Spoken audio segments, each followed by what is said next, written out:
Buenas tardes, jóvenes. Demos inicio a esta lección del curso de estructuras de acero de la semana 12. Hoy la idea es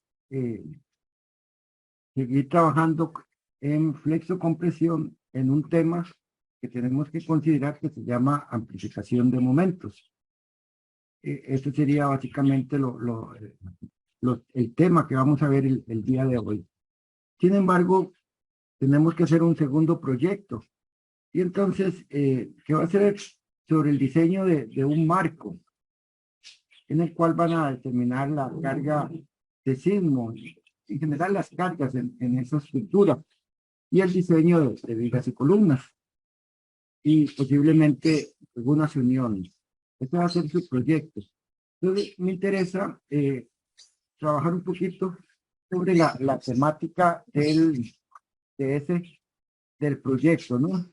Para ello, vamos a hacer una primera actividad en esta tarde, que consiste en lo siguiente, perdón. ¿Me confirman si ven la pantallita? Correcto, profe, ahí se ve. Ok. Entonces, vamos a trabajar la primera parte de la lección en estimar el peso de este edificio. Este es un edificio sencillo de 2 plantas, tal como lo ven, con un claro de 42 metros, la frontal y lateralmente tiene 16 metros de largo. Es de 2 pisos. El primer piso, tal como se logra ver ahí, es para oficinas. Es un edificio de oficinas. Y vamos a suponer que el segundo nivel, que sería el techo, es una losa de concreto, como si fuera, digamos, una terraza, ¿verdad? Una terraza, no un techo, sino una terraza. La cual, digamos, esa terraza tendría, no se ve en el dibujo, pero tendría un muro o murete alrededor de todo el perímetro de ese edificio. Y los cerramientos de tanto el primer nivel como el segundo serían paredes, digamos que paredes de bloques, digamos, ligadas al edificio. ¿Ok? Entonces, acá yo les muestro las cargas que van a utilizar. Para el primer nivel va a ser un uso de oficina, un entrepiso, una losa de concreto con viguetas metálicas de 320.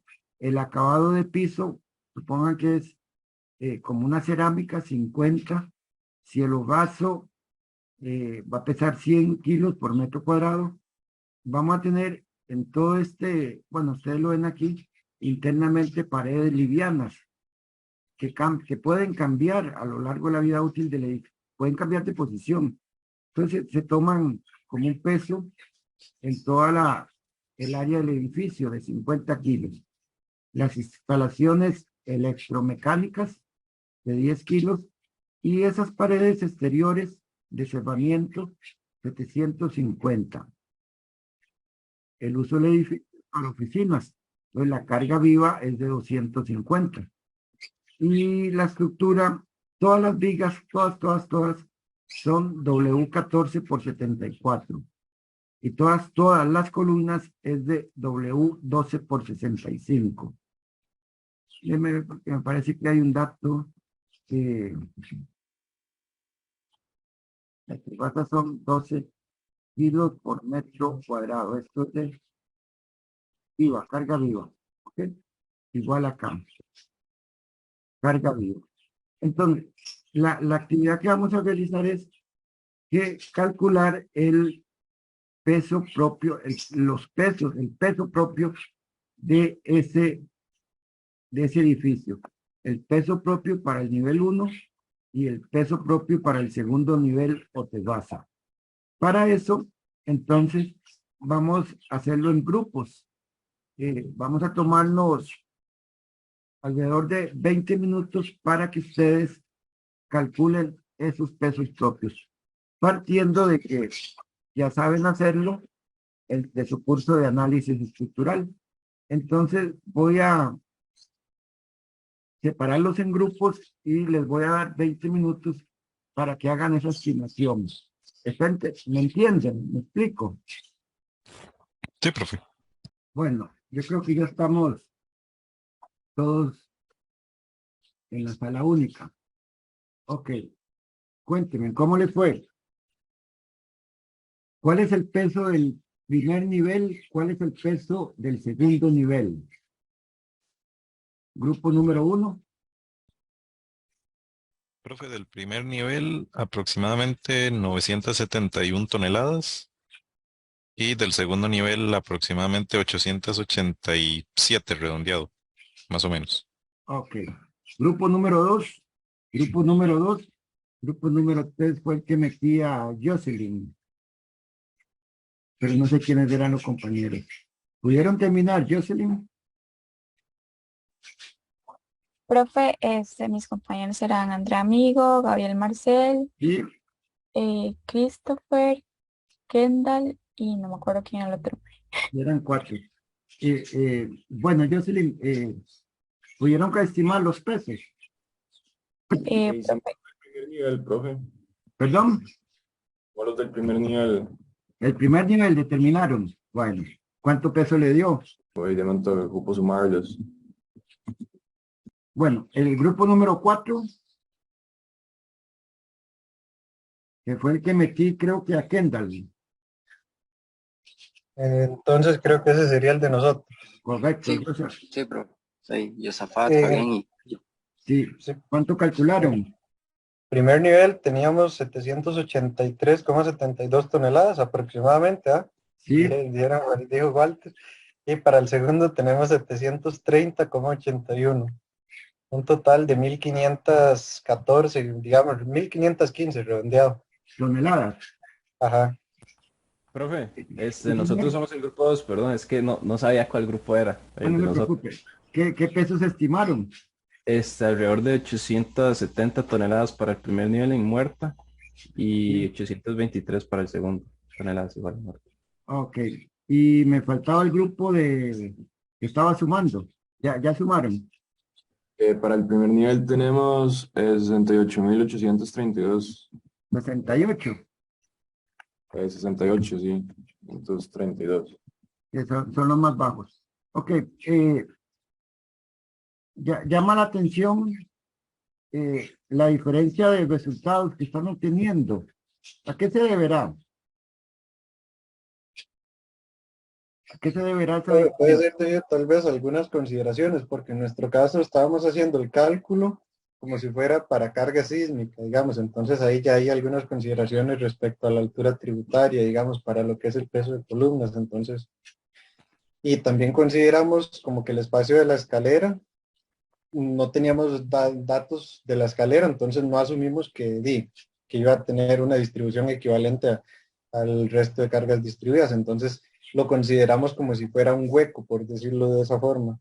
Entonces, creo que depende de las consideraciones que haya hecho cada grupo. Sí, Sí, de hecho, nosotros también usamos altura tributaria, sí, yo les dije pero solo para columnas. que era para, ¿cómo se llama? Para carga sísmica. ¿Verdad? Ok. Pero sí, efectivamente, en estas cosas juega mucho el criterio del ingeniero, el buen criterio del ingeniero, ¿no? Por lo tanto, es necesario que en estos cálculos, digamos, queden claramente expresados los criterios que ustedes están siguiendo a la hora de determinar esa carga de sismo. No digo que esté mal, no digo que esté bien. Lo importante acá es que estén bien explícitos esos criterios, digamos, a la hora de revisar los números, alguien en una memoria de cálculo de un edificio real, necesitamos conocer cuáles fueron esos criterios. Ok, yo tengo mis propios números con mis propios supuestos. Se los voy a presentar. ¿Me confirman si ven la pantallita? Sí, profe. Ok. Yo estimé, primero que todo, yo no consideré un hueco en las escaleras, sino lo consideré todo parejo. Al final, las escaleras no van a hacer tanto hueco, sino que van a tener el peso correspondiente a las escaleras y la carga viva correspondiente a las escaleras, que es como de 400 kilos por metro cuadrado una escalera. Entonces mi criterio es que no desprecié o no eliminé ese hueco que me parece que algunos de ustedes de los grupos lo hicieron. Yo no lo desprecié. Entonces tengo el área del edificio de 42 por 16, 672 metros cuadrados. La estimación mía de la longitud de las vigas es de 264 metros cuadrados en cada nivel.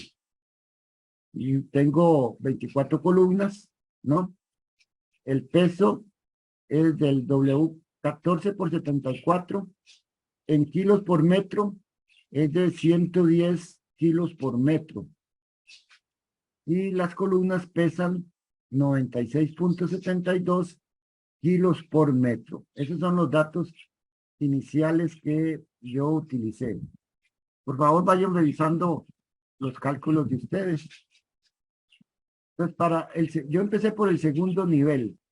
Para el segundo nivel, entonces, el peso del entrepiso, 320. La impermeabilización, yo estimé 5 kilogramos por metro cuadrado.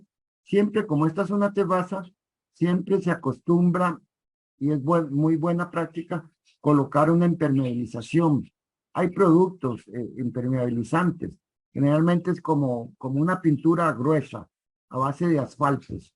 O en otros casos también puede ser uno utilizar algún tipo de láminas impermeabilizantes sobre la losa de concreto, pero es muy importante esto. Además, si es una terraza, también es muy importante darle cierta pendiente a las losas de entrepiso. Esto con el afán de evacuar rápidamente el agua. Esas consideraciones dependientes, pues no está considerada acá y depende pues del área, ¿no? Entonces, si la consideramos esa pendiente, un 1%, digamos, entonces habrá unas partes de la losa de más espesor y otras partes de la losa con un espesor mínimo. Y eso es peso. Ese cambio de espesor es peso. ¿Qué habría que estimarlo? Yo no lo consideré.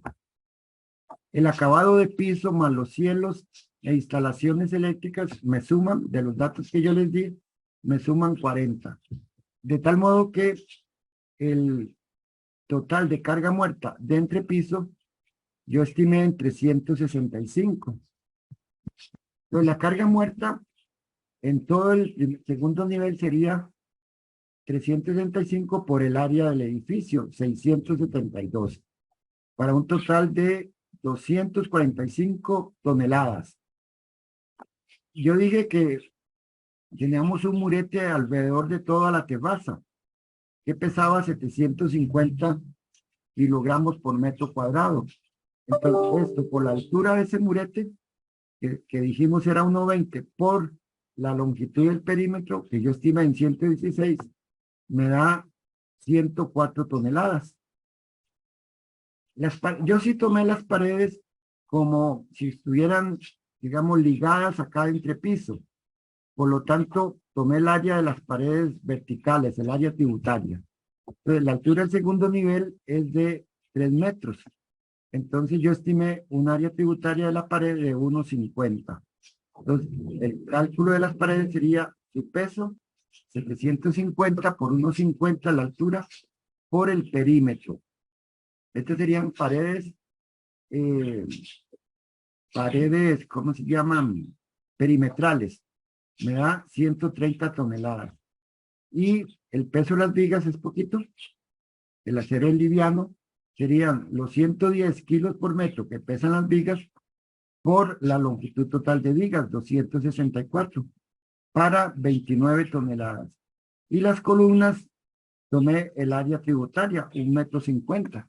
La altura, la área tributaria vertical, esa altura del piso es de 3 metros, entonces lo tributario será la mitad. Entonces el peso de las columnas es de 3.4 toneladas.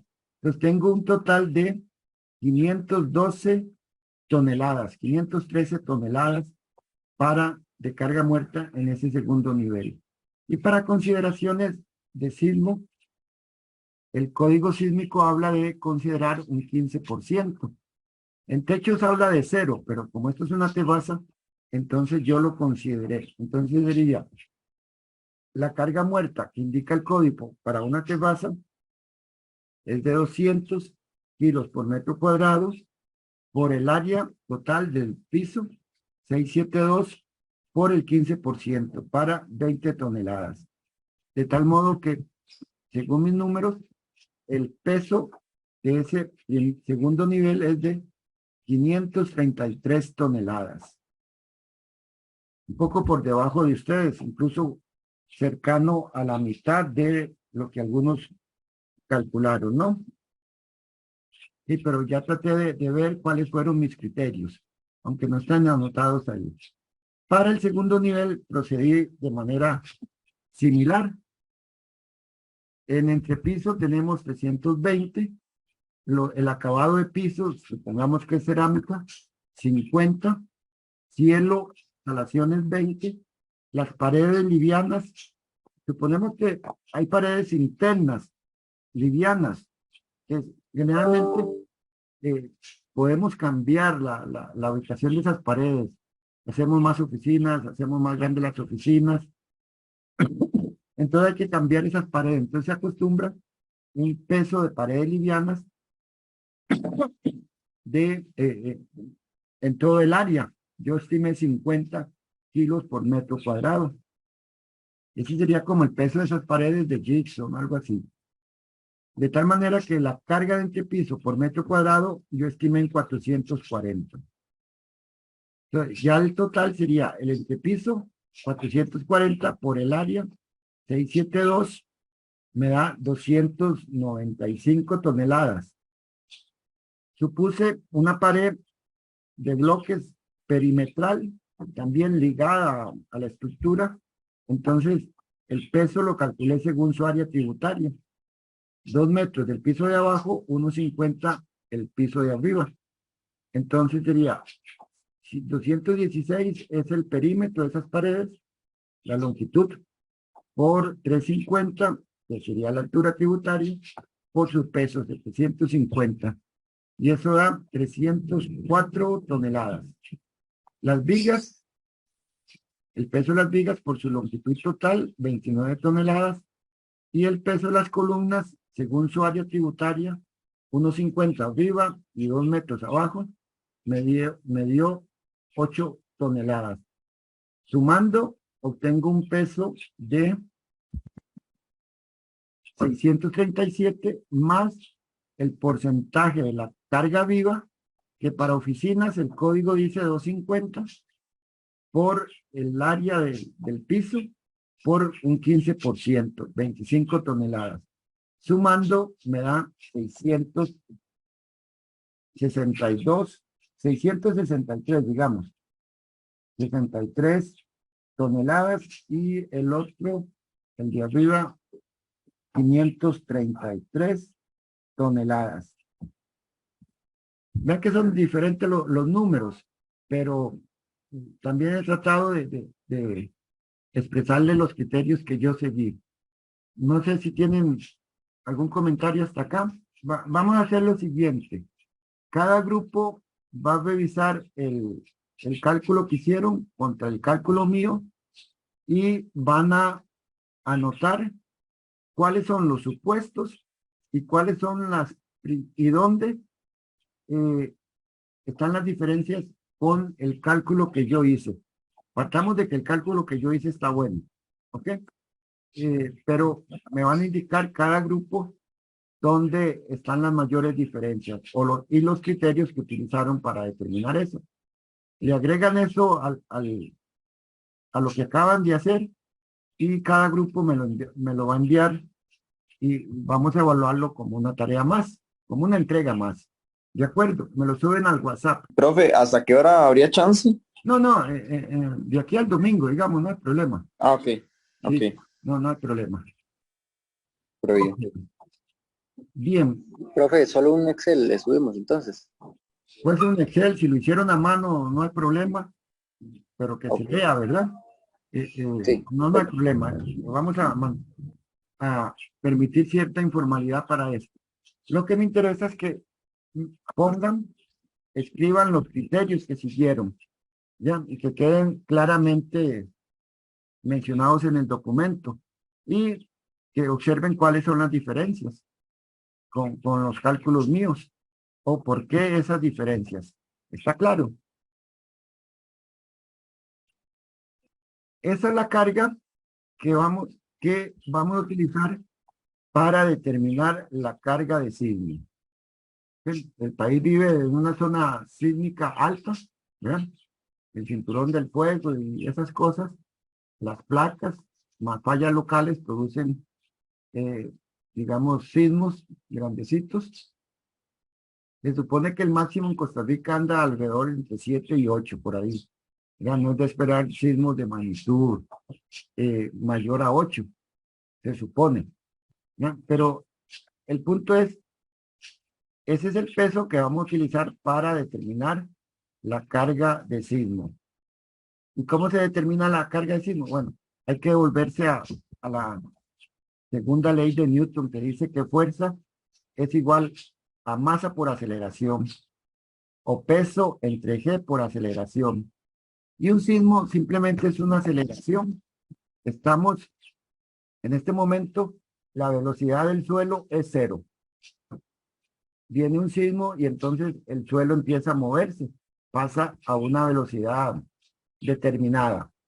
Ese cambio de velocidad entre el tiempo es lo que nos da la aceleración.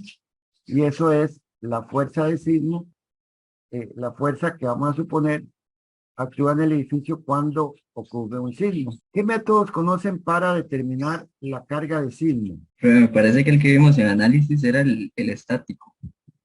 Solo ese vieron. Bueno, hay varios métodos para determinar la carga de sismo.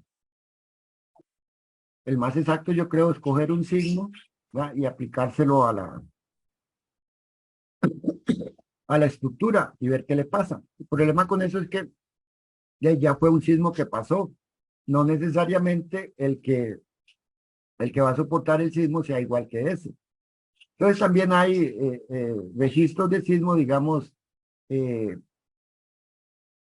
crea el hombre, ¿verdad? Sintéticos que llaman. Ese sería un método posiblemente el más exacto. Después tenemos el método espectral y una simplificación del método espectral es el método estático. Es una simplificación para determinar la carga de sismo. Es una aproximación conservadora de la carga de sismo. ¿Cuándo podemos utilizar el método estático? Mi experiencia es que aquí todo el mundo lo usa como el único método, aquí en Costa Rica. Pero hay que tener cuidado cuándo lo puedo utilizar y cuándo no.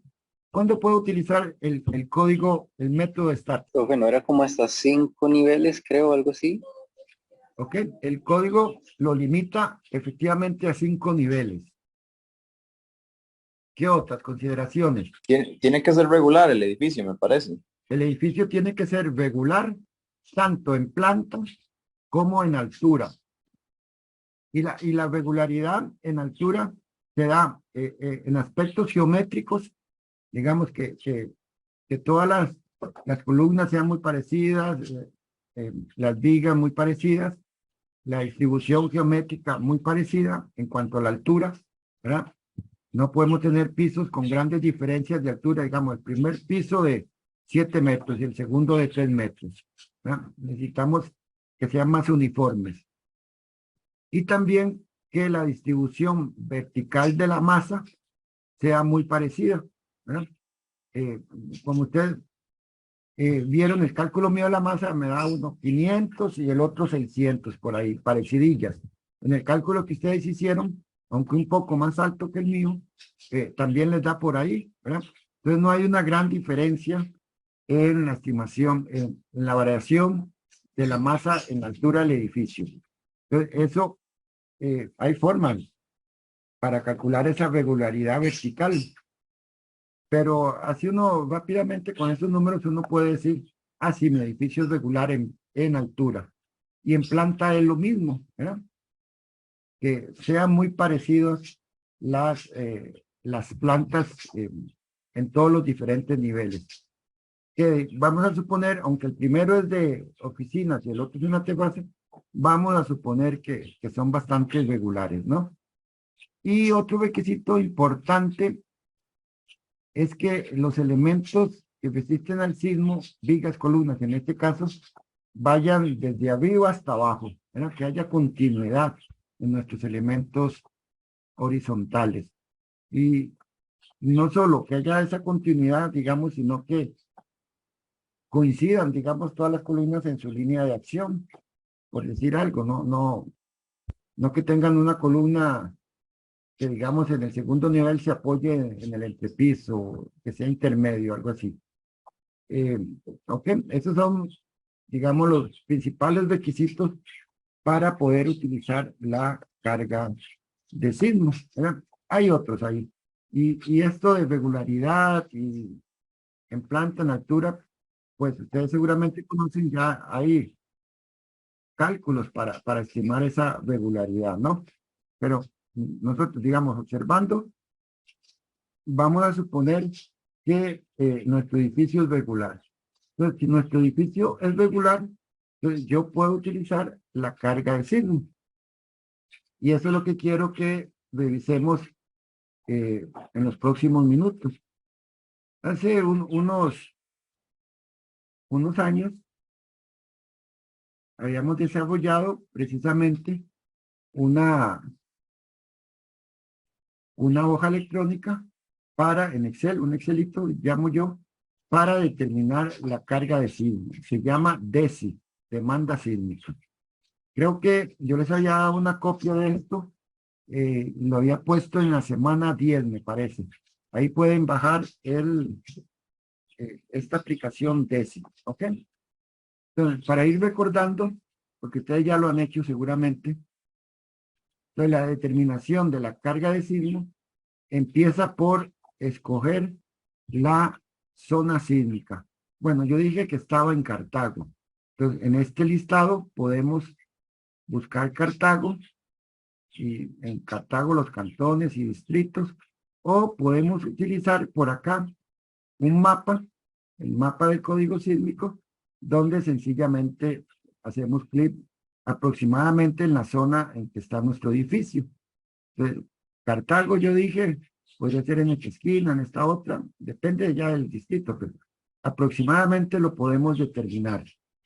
Ese mapita nos funciona bien para eso, cuando digamos está no en los límites de las zonas o de las provincias. Entonces yo escojo Cartago. Y la zona sísmica para Cartago, la zona 3. Con eso entonces selecciono la zona sísmica de donde vamos a ubicar nuestro edificio. En este caso, la zona 3. Hay un factor que se llama de importancia que tiene uno que escoger. El grupo A son edificios e instalaciones esenciales. ¿Es una edificación esencial?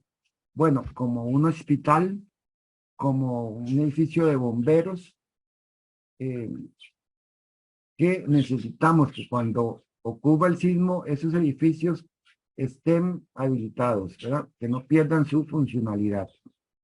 El grupo B son edificaciones e instalaciones, digamos, riesgosas, posiblemente un estadio por aquí.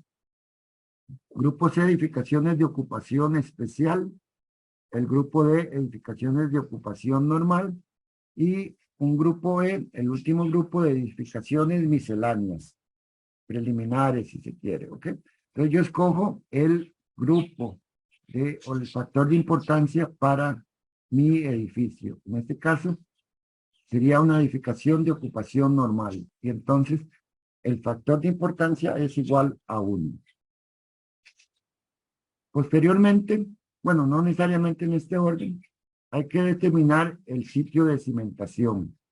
Para esto, pues, hacen los estudios de suelos, ahí hacemos una clasificación y determinamos el tipo de suelo. El tipo 1, el código lo divide en 4 tipos, ¿verdad? El tipo 1 es el suelo, el mejor suelo. Es un suelo de perfil de boca o suelo rígido o muy denso, con propiedades semejantes a una boca. Y se dan valores del N, ¿verdad? Penetración y velocidades de la onda S. Determinan el tipo de suelo. El tipo 2 ¿no? Tiene sus características, pues. El tipo 3 es un perfil de suelo entre 6 y 12 metros de arcillas. Son arcillas, pueden ser de consistencia suave o medianamente rígida y con más de 6 metros de suelos no cohesivos, de poca a media densidad. Y ahí hay algunos parámetros para clasificar el suelo tipo 3, el número de N y la velocidad de la onda. ¿Okay? Pero básicamente uno lo selecciona con base en su estudio de suelos. Y con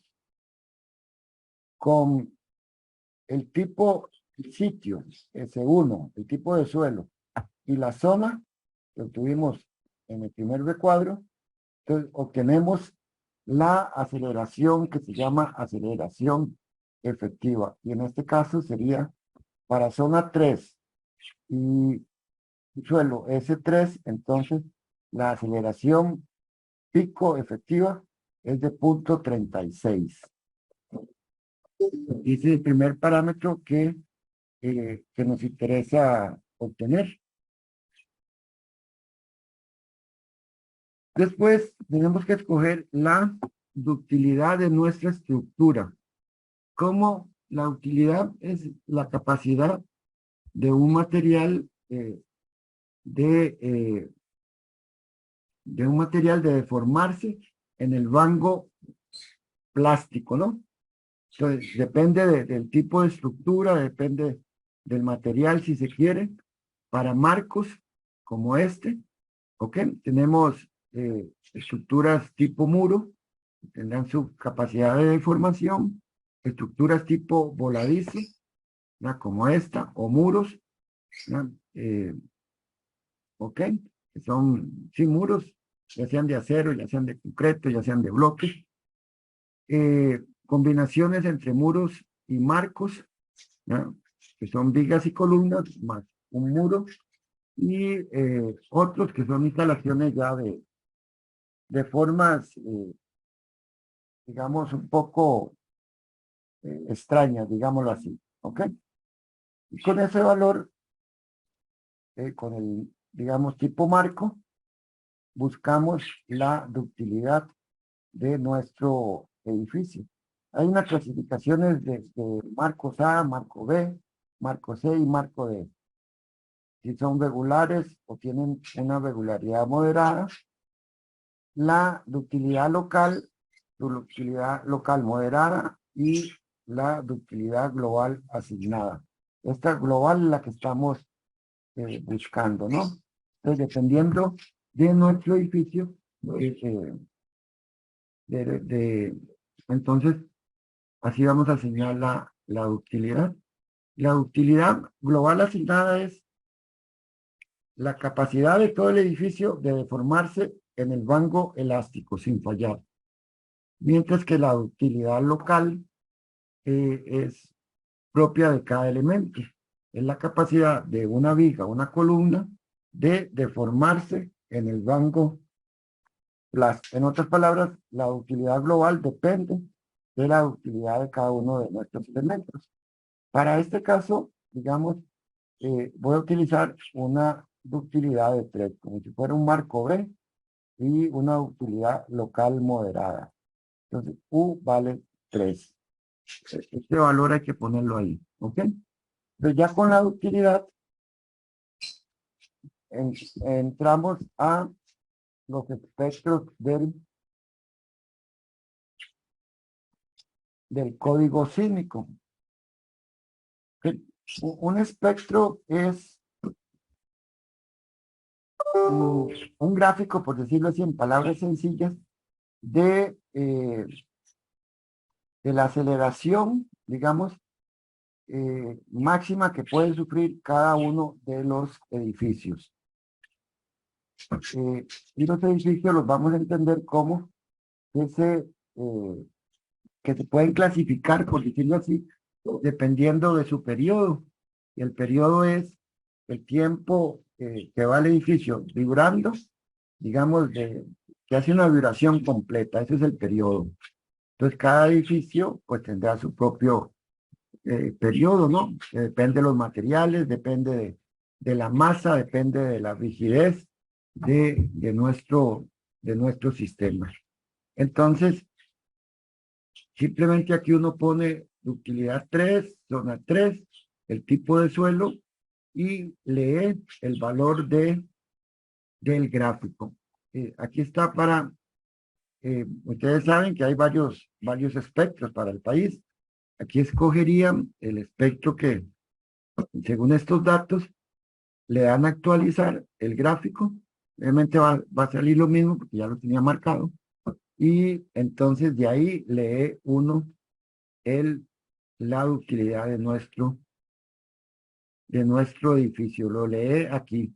En realidad el programa no lo estima, sino que uno lo lee. Entonces por aquí anda cercano a 1.2, 1.18 por ahí, 1.12, perdón. Entonces coloca el valor del factor espectral dinámico, ¿ok? Ese factor depende del periodo del edificio, dice. Pero según el marcos de concreto de 2 pisos, entonces tenemos un periodo de 0.2 segundos.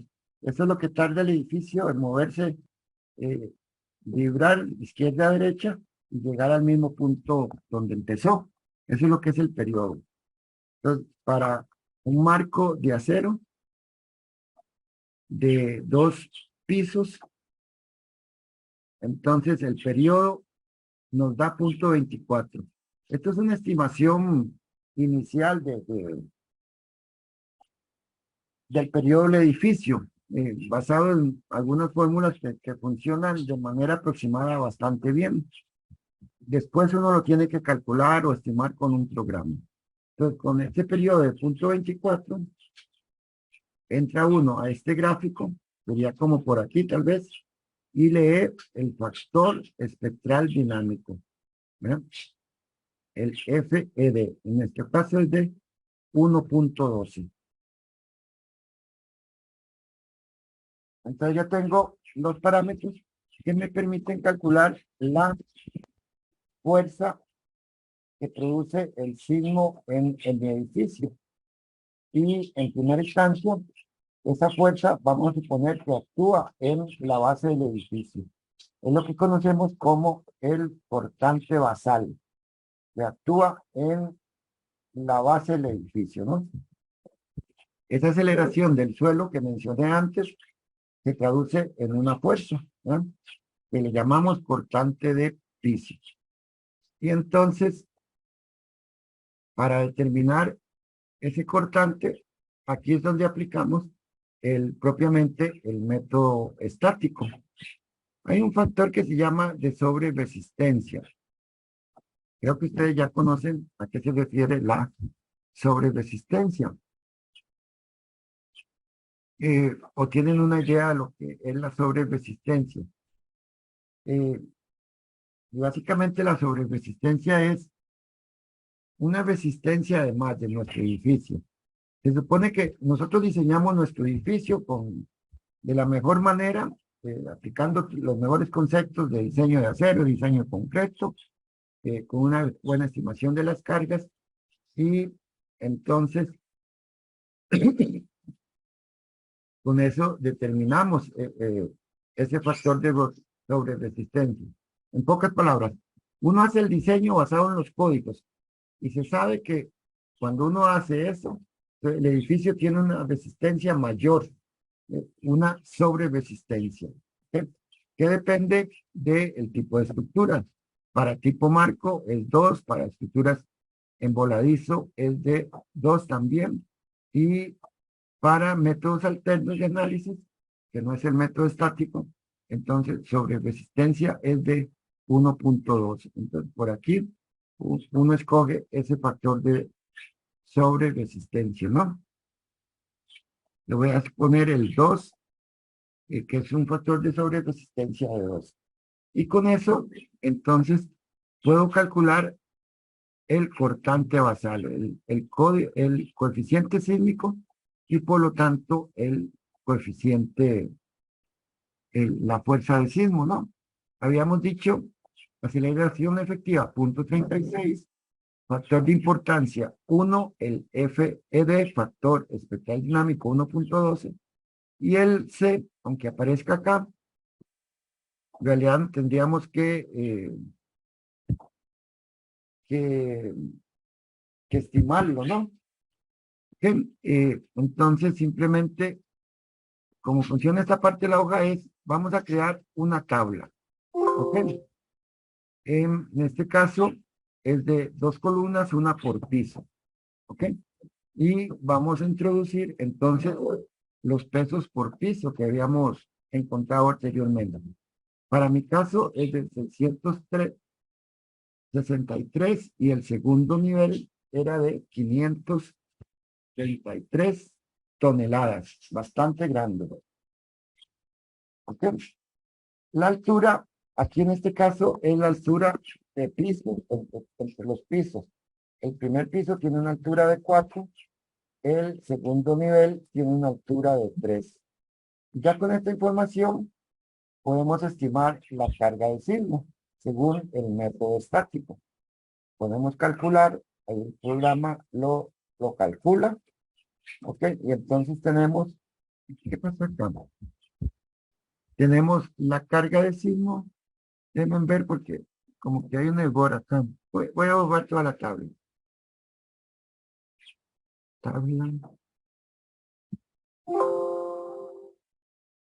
El peso y la altura, dije 633, 533, la altura 4 metros, 3 metros y calculo. ¿Ok? Qué raro, hay un ejercicio acá. Finalizar. Profe, Sí, una pregunta. Es que me parece, no es que la altura del piso se mide desde el suelo. sí, Digamos, desde el nivel de suelo hasta arriba, o al menos así lo veíamos. Digamos, en ese caso serían como es que creo que está poniendo 3. No sé si estoy mal yo. no, es que en este caso, en realidad la altura acumulada, pero es más fácil meter la altura entre los pisos, ¿ya? Ok, Y entonces, por eso es que aquí el HI que yo meto es la altura de pisos, y el sistemilla calcula acá bueno.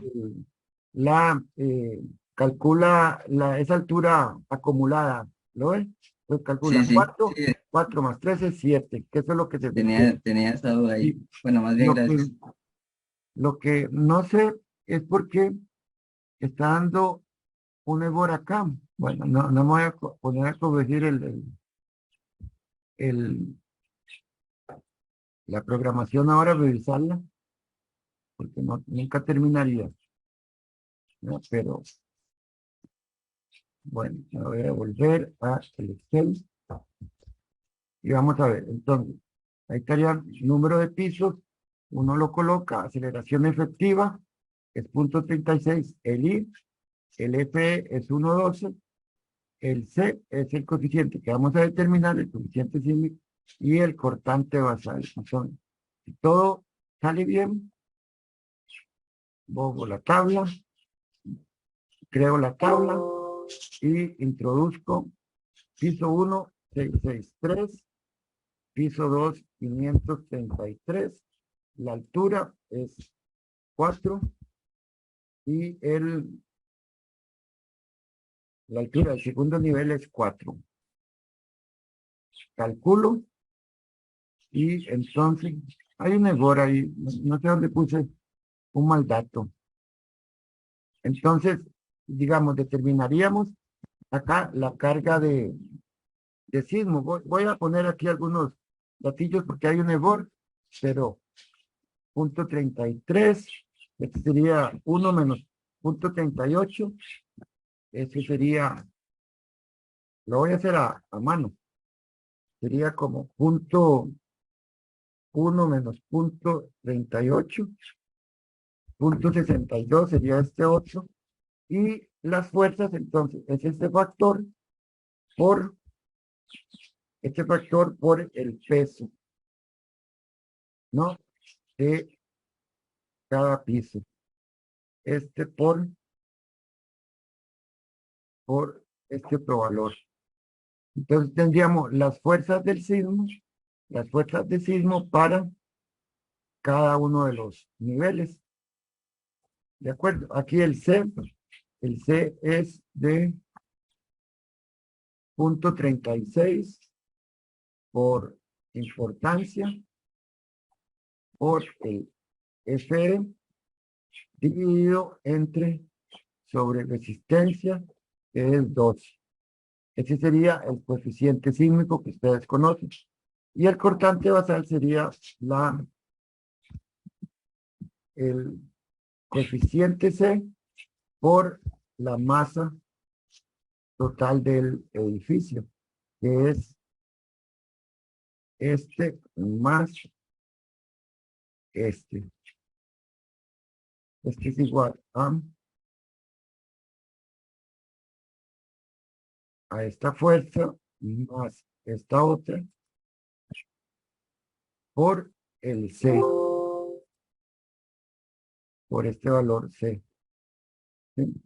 Este era punto 36 por I por el F entre 2. Bien, ¿qué dice? Va a hacerlo otra vez. Punto 36 por I, no, por Fe dividido entre sobre resistencia, que es 2 de esta tabla, y ese sería el coeficiente sísmico, punto 20. Y entonces la carga de sismo, el cortante sería la suma de estos dos, más bien la suma de la fuerza en el piso 1 más la suma de la fuerza en el piso 2, 584. Ese sería el cortante basal, ¿no? Y ya con eso podemos analizar nuestro edificio con esta carga de sismo. Y ahí tiene otra hojilla más, que es como para generar un reporte. Si uno está haciendo digamos, una memoria de cálculo, pues con esos datos, él nos forma aquí una memoria de cálculo. Entonces uno pone aquí proyecto hotel, no sé, la fecha, y ahí están todos los datos, y aparece el cálculo de la carga sismo. Yo lo que hago es, saco un print screen de esto, y lo pego en la memoria de cálculo. Y así determinamos entonces la carga de sismo. ¿Ok? Que era lo que quería mostrarles ahora. Esa aplicación ustedes la tienen creo que está en la semana 11 en documentos del TEC Digital. No sé si hay alguna consulta. ¿Okay? Esto lo van a usar ustedes en el proyecto 2. ¿Ok? Y en estos días se los estoy dejando. Ok, el proyecto 2 va a ser sobre diseño de marcos, de vigas y columnas. No se los dejé ahora porque quería mostrarles primero lo que es la carga de sismo, pero va a ser el diseño de vigas y columnas de un marco que pertenece a un edificio. Yo la primera vez hice los grupos. Ahora ustedes van a hacer sus propios grupos. La única condición es que va a ser grupos entre 4 y 5 personas, no mayores a 5 personas, por favor. Y entonces ustedes mismos los escogen. Si escogen el mismo grupo de antes, pues lo escogerán. Si son otros compañeros, ustedes lo escogerán. Entonces, tarea, definan los grupos, ¿ok? Y me lo ponen en el WhatsApp, por favor. El nombre de los integrantes de cada uno de los grupos. Deben ser 4 o 5 grupos. El único requisito es 4, no más de 5 personas. Idealmente 4 por grupo, no más de 5 personas. Y ustedes hacen los grupos. Vamos a proseguir con la lección, cambiando un poco el canal. Y quisiera mostrarles ahora, llamémosle un experimento, una simulación usando el SAP 2000. ¿Ven la pantalla del SAP? Sí, profe. Ok. Una versión diferente a la que ustedes usan, digamos, pero prácticamente hace lo mismo. Acá, en este ejercicio, tengo 4 marcos. Nos vamos a concentrar en primera instancia en los 2 de la izquierda. El primero de la izquierda y el segundo, ¿ok? Ahora nos concentramos en esto. Todos los marcos en realidad son iguales. Todos los marcos son iguales. Tienen las mismas características dimensionales. Todos los marcos tienen las mismas secciones. Bueno, todos tienen vigas, una viga de 14 por 61 y columnas de 14 por 61. Todo es igual, ¿no? El primer marco son 2 columnas, una viga de esas características. Lo único que tiene diferente a como, digamos, lo modelan ustedes, es que la columna a la derecha la dividí en 4 pedacitos, nada más. En 4 pedacitos continuos. O sea, en esos 4 pedacitos, en los nudos de unión entre este elemento y este otro, hay una continuidad de carga axial, de momento y de cortante. Solo que para efectos demostrativos lo dividí en 4 pedacitos. Este marco, el segundo marco, la diferencia con el segundo es que la columna, no sé si la logran ver, son las mismas vigas, las mismas columnas, pero la columna de la derecha tiene una forma curvada, digámoslo así, o es curva. Le di esa configuración inicial a la columna, ¿no? La otra la mantuve, digamos, igual. Pude haber hecho lo mismo con esta otra columna, pero para efectos demostrativos es suficiente, digamos, con hacerlo para la segunda columna. Ambos marcos tienen una carga gravitacional, una carga vertical. Mostrar cargas y están. Carga unitaria le había llamado. Y entonces, ven, ambos marcos tienen una carga igual que es de 100 toneladas por metro. Es tamaño poco, pero es simplemente para efectos demostrativos. Entonces, es un marco regular, 2 columnas, una viga. Todas las secciones son W14 y estoy usando acero grado, vamos a ver, no recuerdo bien, acero FY50, ¿ok? Pero eso no es tan importante ahora. Ok, entonces, dado esas características iguales con la única diferencia de que acá, el segundo marco, pues la columna tiene cierta curvatura, o es curvada, ambos son articulados en sus bases. Voy a coger el programa ejecuto, en realidad solo lo ejecuto para la carga esta gravitacional. Lo ejecuto y entonces vean la deformación de ambos marcos. Okay, no sé si logran diferenciar alguna ligera diferencia entre uno. Por ejemplo, vean la forma deformada típica de carga gravitacional.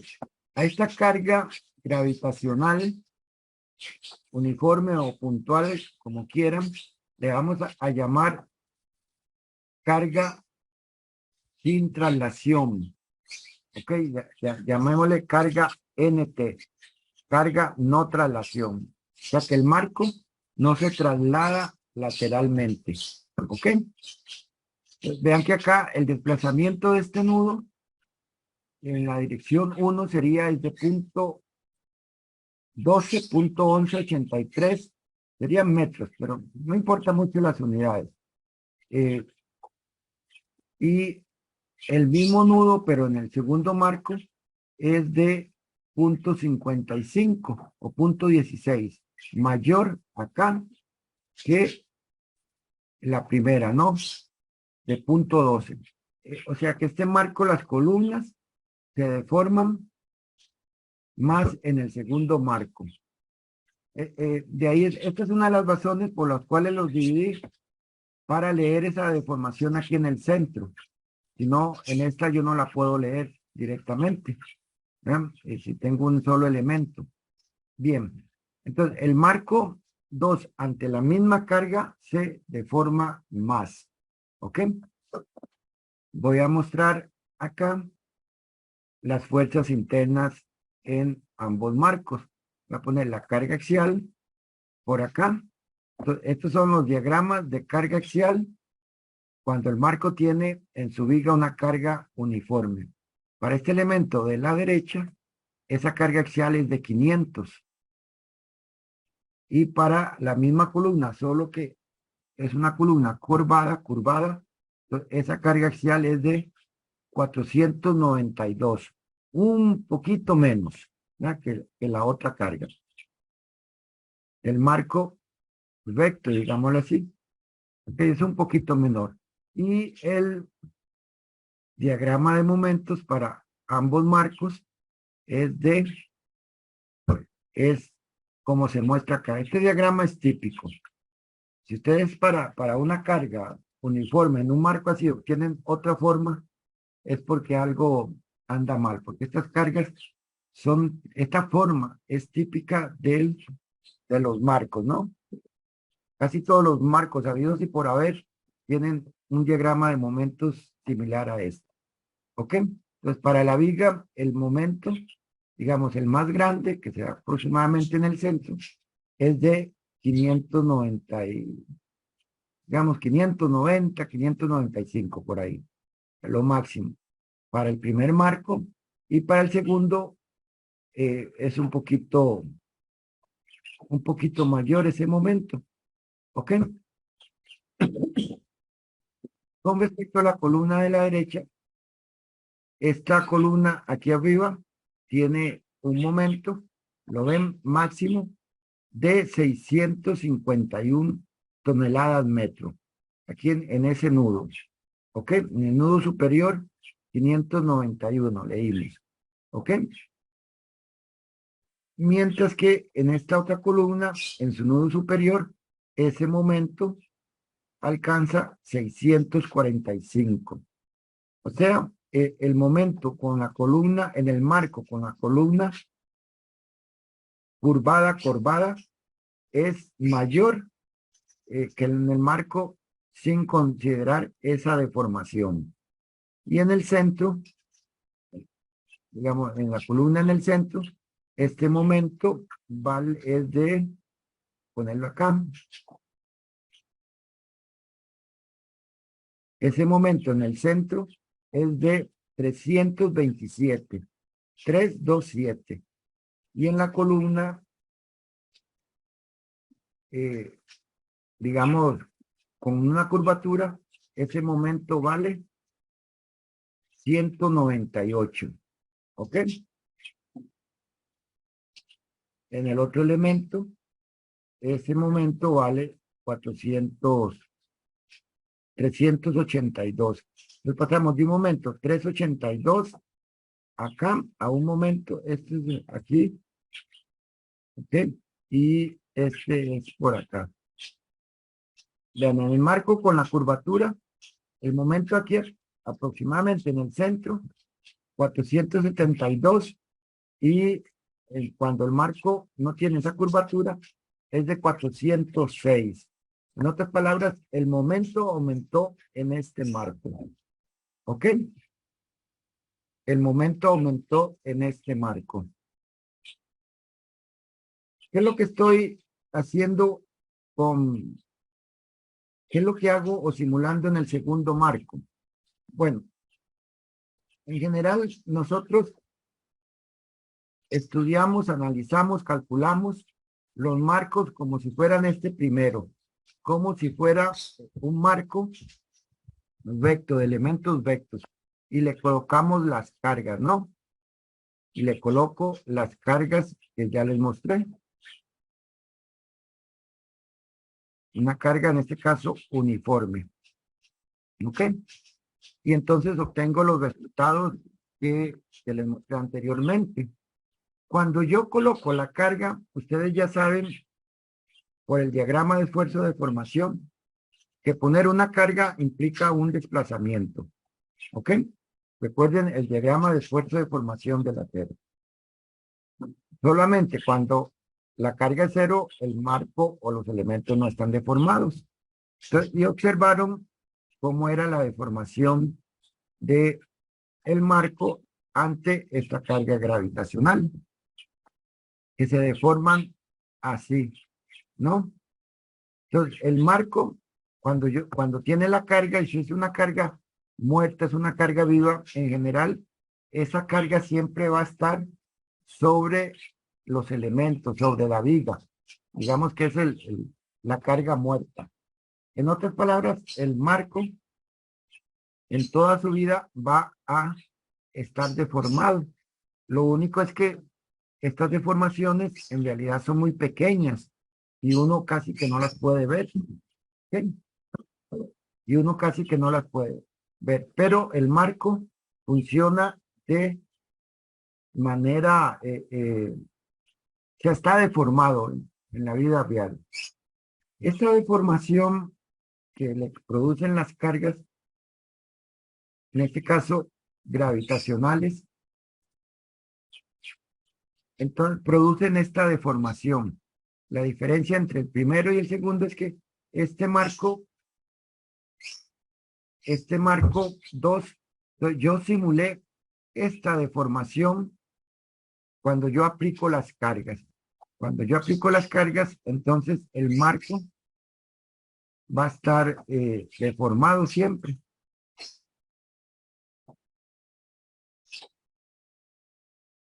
Así, en realidad el marco va a funcionar con su carga gravitacional y como coloqué la carga, va a estar deformado.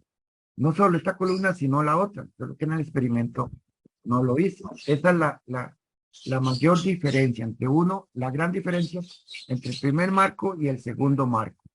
Entonces, si yo analizo un marco con la deformación que va a tener ese marco, entonces los momentos aumentan.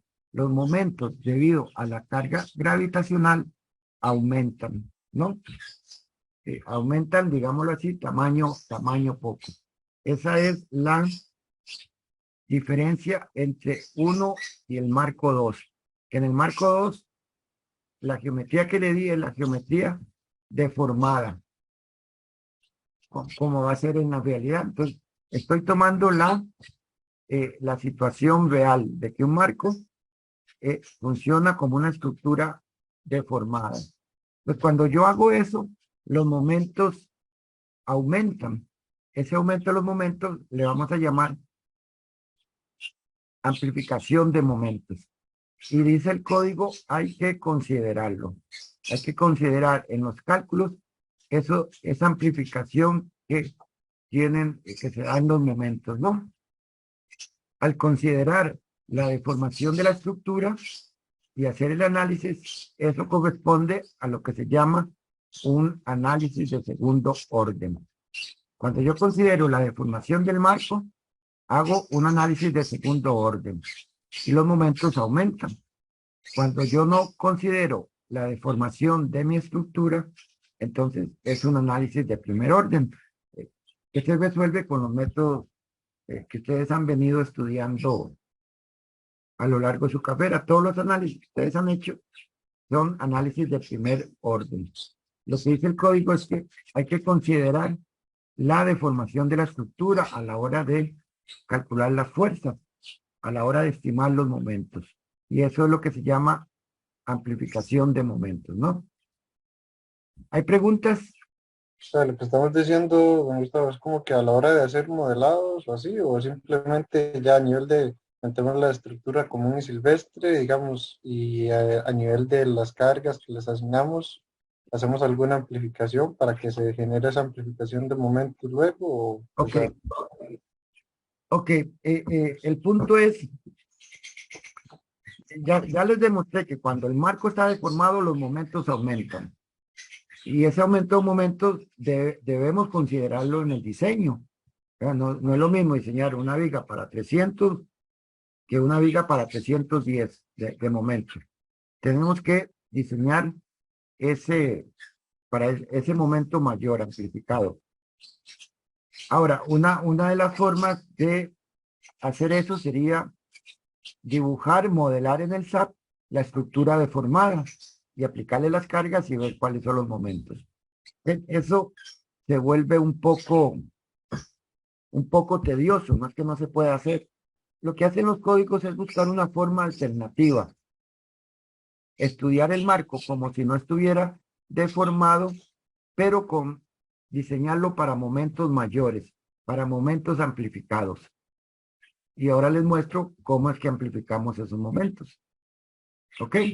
Entonces, seguimos analizando la estructura no deformada, pero amplificamos los momentos con unos factores ahí. ¿Ok? Eso es. Nosotros hemos usado el Jamboard, ¿verdad? Sí, profe, una vez. Ahí usted nos lo puso. No, lo vamos a usar ahora. Entonces, métase al Jamboard en el link que les voy a poner acá en el chat. ¿Ok? Abran su Jamboard o con este link que les estoy pasando en este momento, se meten al Jamboard, ¿ok? Y díganme, ¿ok? En el Jamboard, entonces, ok.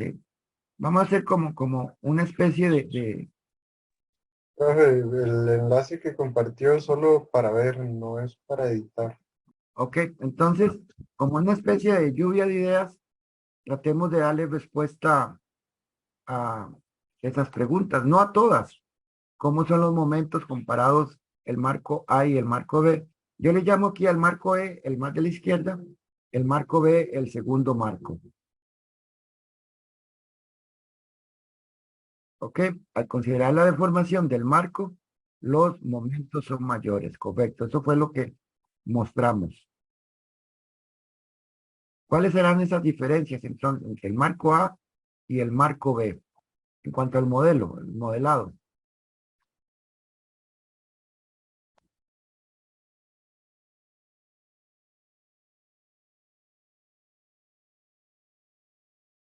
Correcto, el marco B es más realista para su análisis, en el sentido de que contempla esa deformación de la estructura, simulando la condición real de la estructura. Perfecto. A es una estructura no deformada, B es el marco deformado.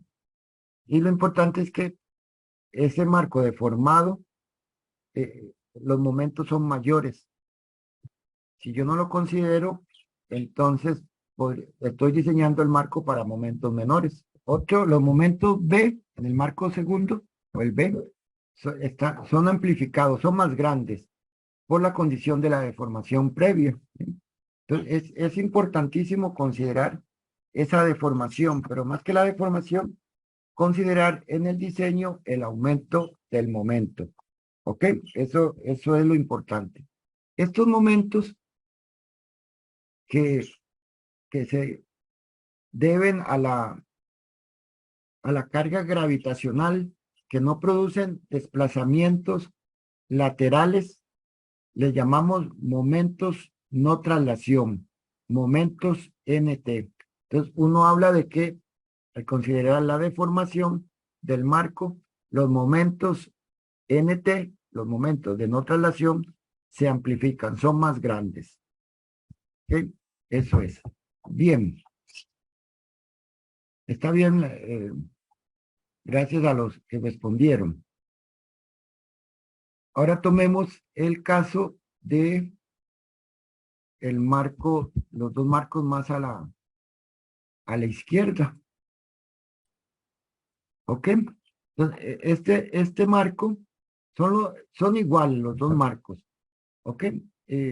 Perdón, falta un poquito. Ok. Estos dos marcos son iguales, ¿no? Ambos tienen, ambos marcos tienen la misma carga gravitacional que antes. Ustedes la pueden verificar acá para que vean que no les miento. Ambos marcos tienen una carga gravitacional también. Pero el marco, este marco tiene una carga lateral. En este caso es de 100. 100 puede ser cualquier número.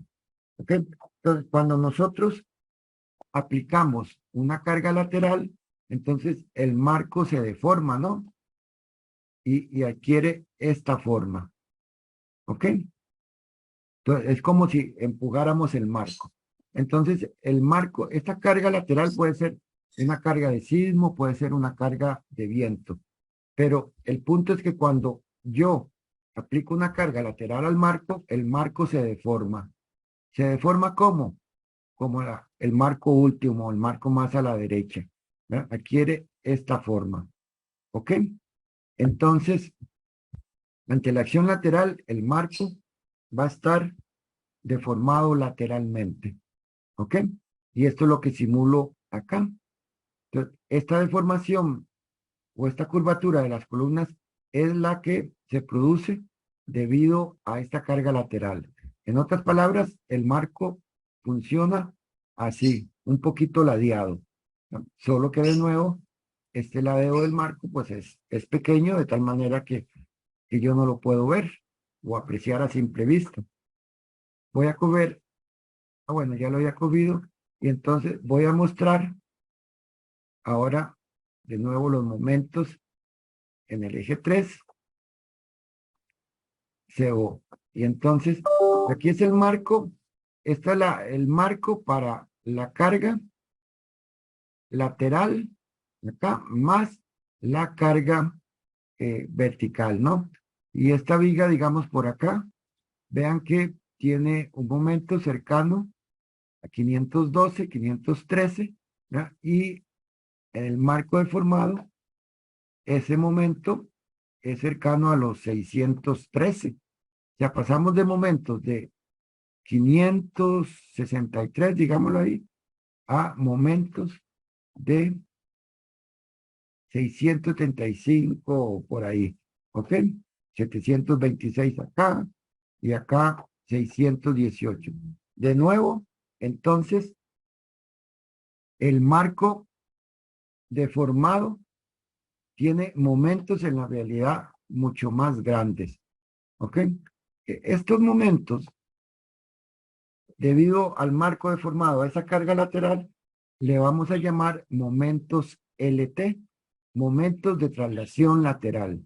Y entonces, si estos momentos de traslación lateral, al aplicar la carga, aumentan. En otras palabras, los momentos LT de traslación lateral aumentan. ¿Ok? Entonces, hay dos circunstancias por las cuales los momentos aumentan. ¿Ok? Cuando tenemos, debido a las cargas gravitacionales y al considerar la deformación, los momentos aumentan. Esos momentos que llamé NT de no traslación aumentaron siempre, solo para la carga gravitacional. Y cuando yo aplico una traslación al marco o una carga lateral que produce un desplazamiento lateral, entonces estos momentos aumentan, perdón. No solo varían, sino que aumentan. Y eso es lo crítico, que aumentan. A estos momentos le llamamos momentos, debido a la traslación lateral, le llamamos momentos LT. Que voy a salir aquí del SAP y de nuevo vamos al Jamboard y ahí mismo ustedes lo tienen. Entonces, igual, una lluvia de ideas, de observaciones y conclusiones de ustedes. ¿Cuál es la diferencia entre los dos marcos a la derecha? ¿Qué efecto produce esa carga lateral? ¿Cómo son los momentos? Y alguna conclusión también. Si la última, precisamente, estoy analizando el marco como si estuviera ya deformado por la carga de sismo. Que puede ser sismo, puede ser viento, digamos, u otra razón de carga lateral. Entonces siempre, al considerar el marco desplazado lateralmente, los momentos aumentan. Los momentos aumentan.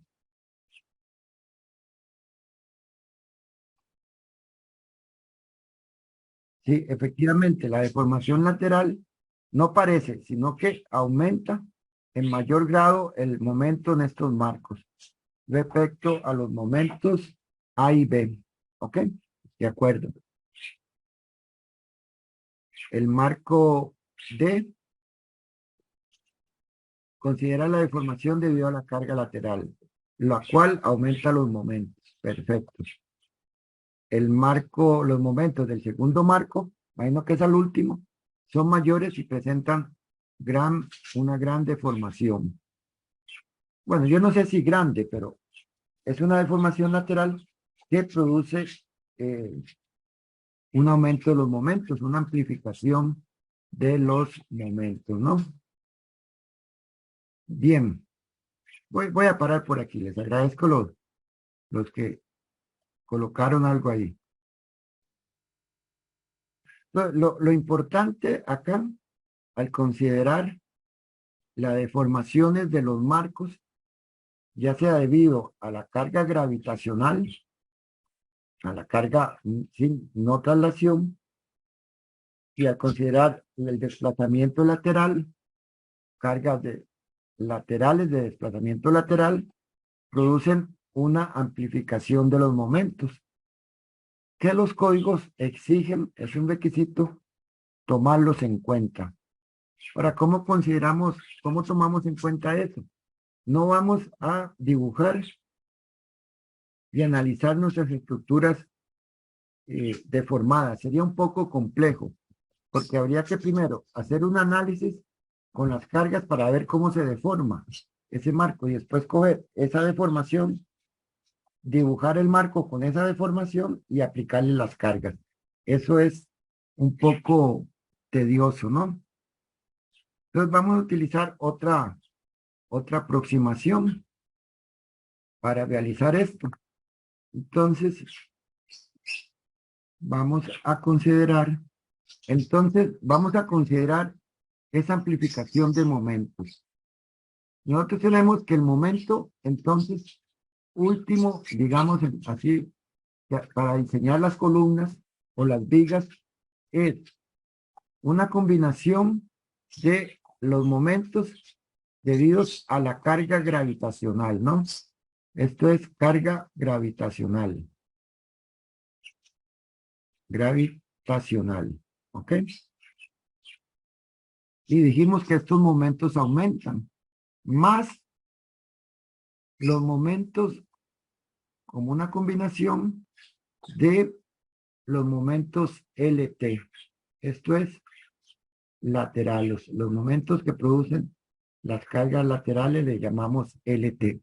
Y dijimos estos momentos se amplifican y estos momentos NT se amplifican, ¿no?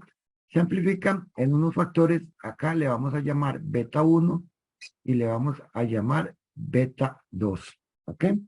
Estos serían beta 1, beta 2, serían factores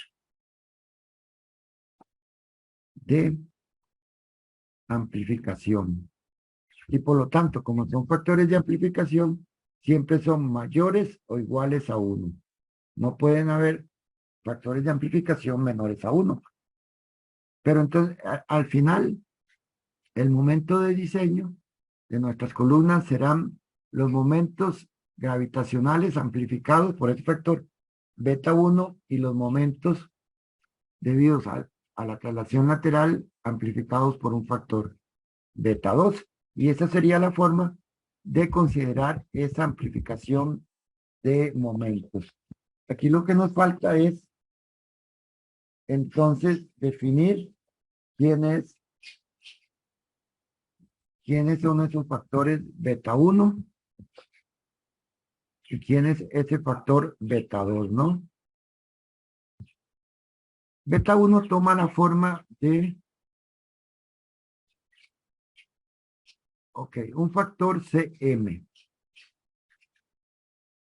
entre 1 menos Pu entre la carga de Euler. Ese es el factor beta 1, así se estima. Y esto es mayor o igual a 1, ¿ok? Pu es la carga en la columna. La carga que tiene que soportar la columna. Y Pe es carga de Euler. Y con ese factor vamos a estimar el factor de amplificación, con esa forma, mejor dicho. Y beta 2 toma la forma de, ahora, es 1 entre 1 menos, vamos a poner por acá Pu y por acá Pe. ¿Ok? Entonces prácticamente se calcula igual, solo que Cm aquí es diferente de 1 y en el segundo caso es igual a 1. Solo que, digamos, para que este marco, si este es nuestro marco, ¿ok? Entonces, y aquí están las cargas en cada columna, ¿ok? Las reacciones, digamos, de esa viga. Entonces, para que este marco se desplace ante esta carga aquí de sismo, por decir algo, entonces va a tener esta deformación, pero tiene que también desplazarse la otra columna, ¿verdad? Porque si no, bien, el marco se va a partir en dos. Entonces, en la fórmula del beta 2 aquí se usa la sumatoria de las cargas axiales en cada columna del piso. Y el P será la sumatoria de las cargas de Euler en todas las columnas de ese entrepiso. Por eso es la sumatoria. En el sentido de que para que esta columna, si estamos diseñando esta, para que esta columna se desplace, tiene que desplazarse la otra. Ese es el sentido de la sumatoria, ¿no? ¿Alguna pregunta? Y con estos factores, entonces, ya no hace falta analizar la estructura deformada, sino que simplemente calculamos beta 1, beta 2 y amplificamos los momentos y con eso los diseñamos como si fueran elementos sin deformarse. Esa es la estrategia que vamos a seguir. ¿Se acuerdan? La vez pasada, voy a poner así, del ejercicio anterior. Llamémosle continuación entonces. Pero ahora considerando la amplificación de esos momentos. Ok, habíamos dicho por ahí el Euler, el P de Euler, ahora se calcula o se estima en el lado de flexión, en la dirección donde se mueve el marco, ¿no? Esa es la única diferencia. Entonces, vamos a usar Kx igual a 1. ¿Ok? Y entonces KL, eso es del ejercicio de la semana pasada. KL entre el radio de giro en X es 1, que es K, 20, que era la longitud de la columna, por 12, que es de pies a pulgadas, entre el radio de giro, que era de 6.22. Tal vez no se acuerden, pero ahí lo tienen. Este factor del Beltès es de 38.6. Es bueno verificar que esas relaciones del Beltès sean menores a 200. Esto es la relación máxima que pide el código. ¿Ok? Entonces, con este factor de KL, puedo estimar ahora lo que es PE, la carga de Euler, que es pi cuadrado por EA entre KL entre F al cuadrado, ¿no? Y esto será entonces pi cuadrado por E siempre es 29.000, 1, 2, 3, por el área, que para la sección era 32, entre la relación del Beltès, 38.4 al cuadrado. Y si ustedes operan ahí, obtenemos que Euler vale 6.147 kilopounds. ¿De acuerdo? Bien. Pongamos cálculo de CM. Profe, una pregunta, ¿Sí, señor? porque es que en este caso utilizamos la relación de Beltès en X y no la más crítica, que era la de Y, si no me equivoco. Porque estamos analizando, digamos, la flexión del marco en la dirección de la flexión y la dirección para esta carga, digamos, dijimos el diagrama de momentos acá, ¿ok? Es este, y esta flexión se da alrededor del eje fuerte del marco, ¿no? Esa es la razón. Que lo calculamos en la dirección de la flexión. ¿Okay? Si uno lo quiere ver, estos momentos en el marco, digamos como en 3D, este es el marquito, y entonces, este es los ejes, digamos, este sería el eje 3, según SAP. ¿Okay? Entonces los momentos se dan alrededor de este eje, ¿ya? Y es el eje fuerte de la columna, si yo pongo la columna así. Entonces, como estamos analizando esa flexión en esa dirección, es que el Euler lo tenemos que calcular en la dirección de la flexión. ¿Está claro? Y eso, profe, gracias. Uh-huh. Ok. Entonces decía cálculo de CM. CM viene estimado por esta expresión. 0.6 menos 0.4 por M1 entre M2. ¿Ok? ¿Recuerdan? Para la columna teníamos un momento acá en la base de 105 y teníamos un momento acá de 210. Este es del ejemplo anterior, ¿no? Anterior de la semana pasada, pues. ¿Ok? Entonces, M1, pongámoslo así, M valor absoluto. No tomen el signo que les da SAT para los momentos, sino el valor absoluto. M1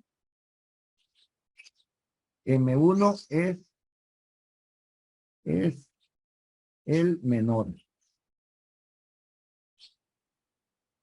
Y M2 es el mayor. El mayor momento en esa columna. ¿Ok? El mayor momento en esa columna. Entonces, sí. Esta razón la hago en términos de valor absoluto. Sí. El elemento, digamos, si el elemento funciona en curvatura simple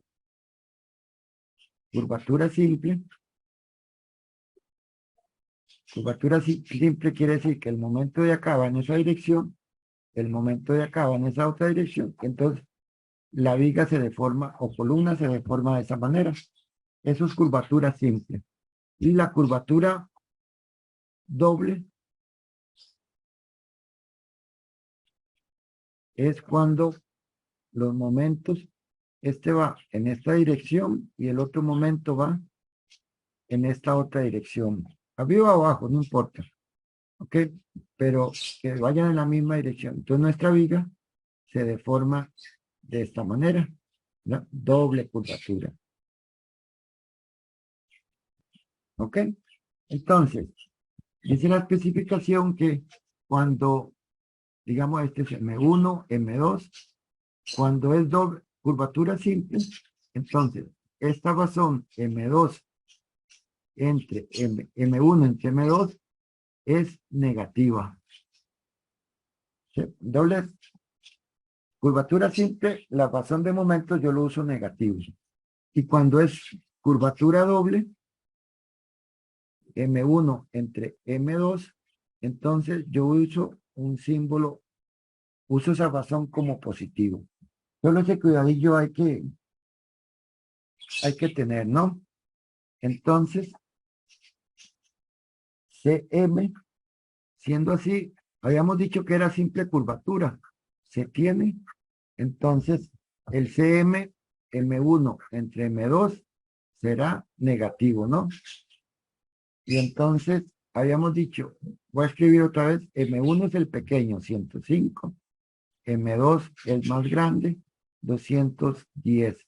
Entonces, mi CM será 0.6 menos 0.4 por esta razón, pero negativa.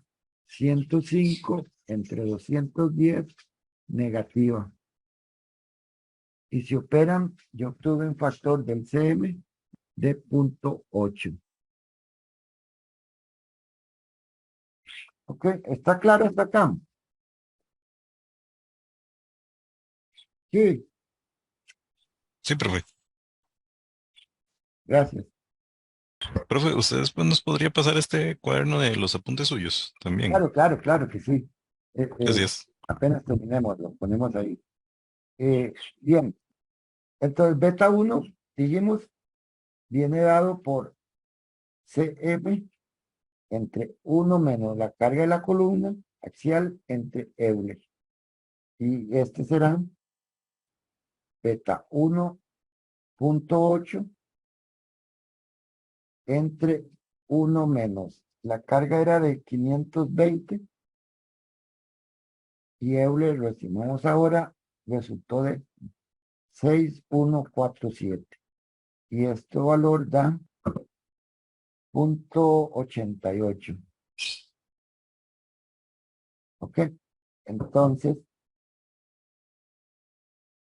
usar beta 1 igual a 1. O sea, no hay que amplificar ese momento.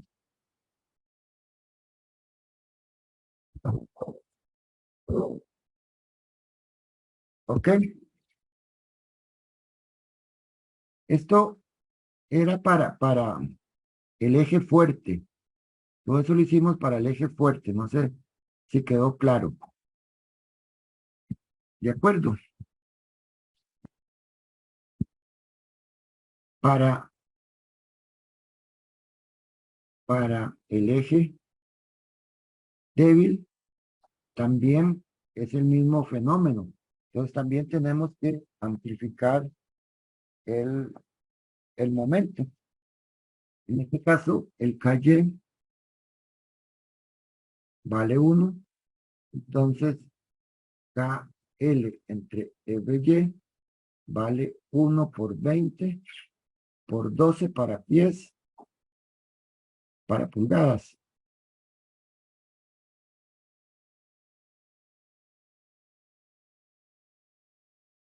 Para pulgadas, mi KL entre EBY será 1 por 20 por 12. Esto es KL entre el radio de giro. Y este factor del radio de giro era de 373.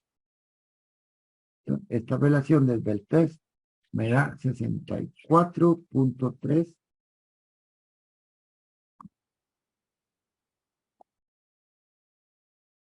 Y Euler, entonces Euler es pi cuadrado E entre KLF, ¿no? Al cuadrado. Y esto será, entonces, pi cuadrado, 29, 1, 2, 3, entre 64.3 al cuadrado. Y esta razón da 2000 aquí por el área acá. Por el área es de 32. Eso da 2215 la carga de Euler. O sea, esa carga, el pandeo, el elemento se pandea en el lado débil. Ok. Para el caso Y, los momentos eran iguales, 100 y 100. Y en curvatura simple también. ¿Ok? Esto es curvatura simple. Entonces, CM va a ser igual a 0.6 menos 0.4 menos 100 entre 100, que son los momentos arriba y abajo.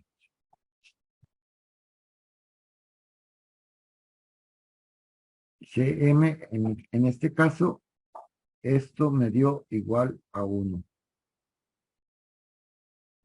¿Ok? Menor o igual a 1.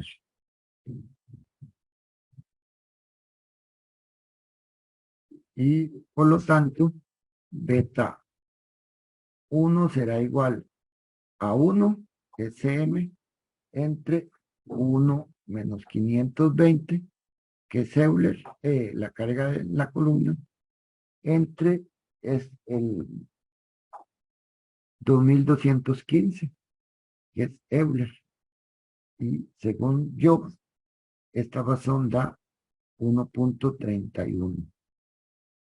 Mayor a 1. Entonces, usamos este valor para amplificar los momentos. Entonces, el momento en Y será igual al beta 1 por los momentos de no traslación. ¿Ok? Y beta 1 es 1.31 por 100, que es el momento, por esto nos da 131 kips por,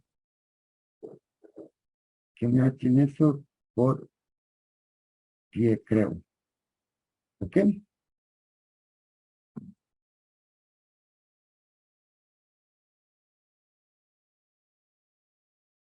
Y ya con eso, entonces, puedo aplicar la ecuación de interacción.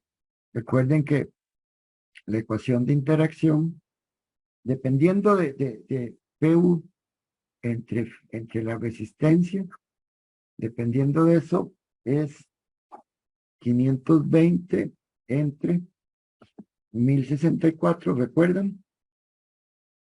Antes lo calculé, esta ecuación da 0.49. Entonces, la ecuación que yo uso sería igual a phi entre Pn entre 2 por P.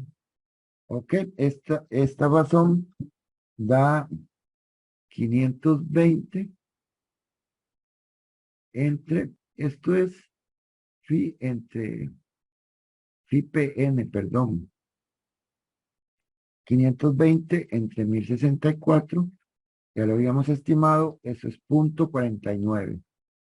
Y por lo tanto, la ecuación que yo uso de interacción es 0.49 más 8 novenos del momento amplificado en el eje Y, dijimos 210 entre la resistencia que ya la había estimado, 720 más 100 en el eje débil entre 348, que era la resistencia que ya habíamos calculado la semana pasada. Este valor da, esta razón es igual a 1, esto es 108. ¿Ok? Esto es mayor que 1 y entonces, por lo tanto, debo cambiar la sección o el perfil. Ahí en el Tech Digital hay una información más. Les dejé un folleto sobre uniones soldadas para que le den una revisada, que es el tema que vamos a empezar a estudiar la semana entrante, el de las uniones. Y vamos a empezar con uniones soldadas. Entonces, denle una revisada a ese material. Hay un programa que quiero que lo revisen esta semana también, porque lo vamos a usar la semana entrante para jugar un poco. Se los muestro así rápidamente. Ahí tienen el link en el Tech Digital. El programa se llama Tinkercad. Es un programa muy facilónico, es libre, pero no es que uno lo baja, sino uno lo usa ahí mismo en la red, digámoslo así. Hay opciones para educadores, para estudiantes, con códigos de clase o cuentas de estudiantes. Tendrán que hacer ustedes una cuenta de estudiantes. ¿Ok? En mi caso, educador, ¿no? Yo hice mi cuenta con Google. ¿Ok? Y entonces, el programa es para dibujo en tres dimensiones, ¿no? Voy a empezar uno nuevo. Okay, es un programa muy fácil de utilizar. Básicamente es un lienzo donde uno dibuja los objetos y tiene una gran cantidad de objetos básicos como este. Pues uno coge un dibujo de esos, lo ubica en su malla, ¿ya? Y ahí mismo puede cambiarle dimensiones. De hecho, las puede cambiar con bastante precisión. Digamos que no es 50, sino es 80. Entonces uno lo cambia ahí y ya tenemos el cubo de 80 de ancho, por decirlo algo así. Puede botarlo, ¿verdad? ¿Lo ven? Ahí aparece un transportador y entonces uno lo bota 45 grados, etcétera, ¿no? Tienen otras formas, ¿no? Favoritas básicas de diseño, al inicio del diseño, digamos, letras, tiene letras, entonces ahí uno puede jugar con el abecedario. Tiene vehículos, máquinas, ¿ya? Llantas, todas esas cosas. Uno coge una llanta de acá y la mete en su modelo. Ahí está la llantilla, ¿no? Y lo puede girar y todo lo que mencioné antes, ¿no? ¿Ok? Y tiene otros, también tiene mucho de electrónica, objetos de todos los días, dicen ellos, estructuras, entonces tiene arbolillos ahí, pinillos, que uno hace o deshace como le convenga, etcétera, etcétera. Entonces, la idea mía es jugar un poco la semana entrante con este programa. Para lo que necesito es que hagan una cuenta del programa, ¿verdad? Y que lo travesen un poco. Hay algunos tutoriales ahí en YouTube y en otros lados. Entonces, por lo menos denle una revisada a esta parte de objetos básicos. La idea mía sería, en la próxima lección, utilizar un poco esta herramienta para hacer un ejercicio ahí. Entonces, les pediría que travesen un poco este programa Tinkercad. No solo es para dibujar objetos, sino que ya después uno los puede crear simulaciones, puede poner a caminar o a rodar esta piedra, esta llanta, perdón. Puede poner a crecer a este árbol, ¿verdad? Y etcétera. Entonces también se usa no solo para dibujo, de hecho el dibujo es la parte más sencilla para el programa, sino que también puede hacer simulaciones con los diferentes objetos. Entonces, en ese sentido es bastante, yo digo, bastante útil para un ingeniero, me parece. Entonces, agradecerlo, por favor. ¿Preguntas?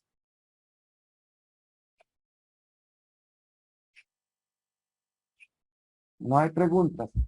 Entonces, siendo así, les agradezco mucho toda esta tarde de atención. Espero que haya sido agradable y provechosa para ustedes. Y nos vemos de hoy en 8. La tarea la pasé para el domingo en la noche, creo. Entonces no hay ningún problema. Ahí está abierto para que suban la tarea del día de hoy, que estaba para el día de hoy. Les agradezco mucho de nuevo, que nos veríamos de hoy en 8. Gracias. Gracias a usted, profe, por vida. Gracias, profe. Gracias, profe. Buenas tardes. Buenas tardes, Walter.